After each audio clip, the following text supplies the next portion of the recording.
What's Sharif's message for investors? Well, Paul, on the one hand, he said that he wants to make Pakistan a paradise for investors.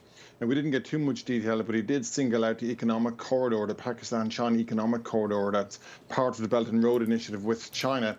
And he also described China as an all-weather friend. So this business-friendly message he has isn't just for Western powers. It's clearly also about trying to keep China on side as well. But as you mentioned, at the same time, though, beyond the business side of things, he also promised to lift the minimum wage and raise pensions for civil servants, which of course will put some pressure on government finances. So it was an overall mixture of quite a populist approach, but certainly one that's heavily leaning towards business-friendly sentiment, which is what he has a reputation for in his previous roles in government. And I think that's what most expectations are. He'll focus on trying to repair relations with the international investor community as he gets going in office. Will that help with talks with the IMF? Because he made no mention of the $3 billion left on that IMF loan.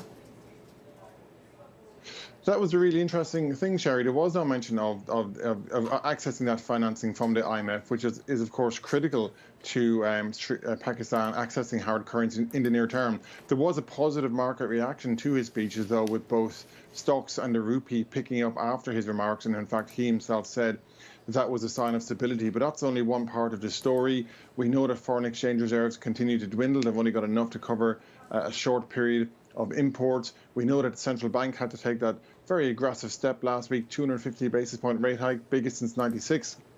They wouldn't have done that if they felt it wasn't needed. So I think that it might be taken that this initial speech by Sharif is probably phase one. Phase two, I think a lot of external investors and of course the IMF will be looking for detail on how he does plan to go about restructuring the country's debt, for example, and is he willing to engage with the IMF and on what terms.